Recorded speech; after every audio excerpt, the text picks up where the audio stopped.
नमस्कार, आप देख रहे हैं उत्तराखंड तक और मैं हूं आपके साथ सरिता तिवारी। मोहाली की तर्ज पर अब उत्तराखंड में भी 22 नई टाउनशिप विकसित की जाएंगी और ये जानकारी दी है शहरी विकास मंत्री प्रेमचंद अग्रवाल ने मीडिया से साझा की। उन्होंने कहा कि विभाग ने इसका खाका खींच लिया है और गढ़वाल मंडल में 12 और कुमाऊं मंडल में 10 नई टाउनशिप विकसित की जाएंगी। देहरादून जनपद के अंतर्गत 4 नए टाउनशिप बनाने का प्रस्ताव भी सरकार के पास भेज दिया गया है। मंत्री ने यह भी कहा है कि शहरों के भीतर लगातार बढ़ रहे जनसंख्या घनत्व के चलते ये निर्णय लिया जा रहा है और क्या कुछ उन्होंने कहा, आइए सुनिए। देखिए, जिस प्रकार से हमारे यहाँ प्रदेश के अंदर विशेषकर शहरों में जनसंख्या घनत्व बढ़ रहा है और आवश्यकता भी बढ़ रही है कि हमें कुछ नए टाउनशिप डेवलप करनी चाहिए। माननीय मुख्यमंत्री जी का भी निर्देश है, उनका भी आदेश है और मेरे द्वारा भी इससे पहले, चूंकि जो मेरा विभाग है आवास, उनको मैंने निर्देशित किया था कि हम कुछ टाउनशिप डेवलप करें। तो अभी जो मेरे यहाँ बैठक हुई थी उत्तराखंड आवास एवं नगर विकास प्राधिकरण की, जो बोर्ड के नाते 16 बैठक थी और मेरे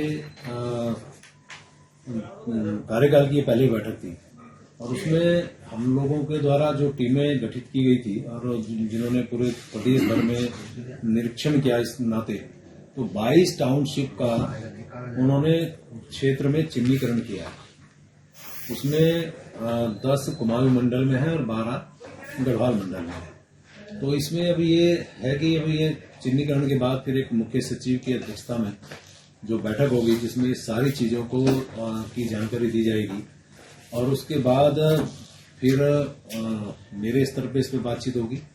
चिन्हीकरण के बाद जो ज्यादा सुटेबल स्थान हर दृष्टि से होगा, उस पर फिर अंतिम निर्णय माननीय मुख्यमंत्री जी द्वारा लिया जाएगा। यानी कि हम कह सकते हैं कि जो मैंने जैसे कहा कि जनसंख्या का बढ़ता घनत्व है, यातायात की समस्या है, इस प्रकार से हम मोहाली के तर्ज पे कर रहे हैं, जिसमें हम लोग जो हमारी जिस जगह को हम चयनित कर लेंगे उसमें सीवरेज है, पानी है, बिजली है, वो सुविधाएं सरकार देगी।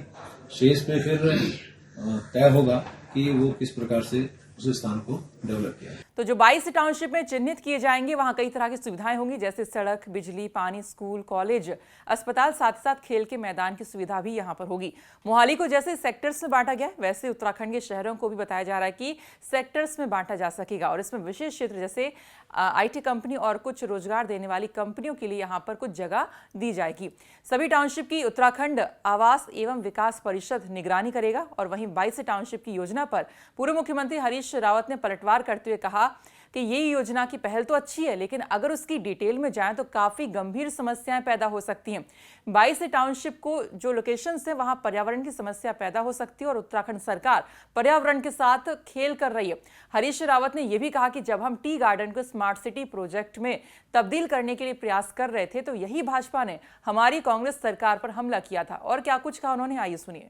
देखिए, आइडिया अच्छा है, यह आइडिया हमने भी मूव किया था, बल्कि हमने दून में जो अभी स्मार्ट हुआ है, हमने कहा हम अलग से बनाएंगे और हमने टी गार्डन एरिया छांटा था और बहुत एडवांस स्टेज में ले गए थे मामले को। अगर उस समय लोगों ने राजनीतिक कारणों से कहा भाई टी गार्डन तो फेफड़े हैं, अब वो फेफड़ों में इतना संक्रमण हो गया है इस समय, वो किसी से हट तो सकता नहीं। हमने ये सोचा था कि वहाँ से पैसा निकालेंगे और जितने हमारे हिली एरियाज हैं, बड़े जो डिस्ट्रिक्ट हैं और डिस्ट्रिक्ट छोटे हों बड़े हों, उनके अगल बगल कहीं जो है मैग्नेटिक टाउन बनाएंगे, टाउनशिप खड़ी करेंगे, जिसमें लोकल इन्वेस्टमेंट से लेकर के लोकल फैसिलिटीज़ को भी जनरेट करेंगे।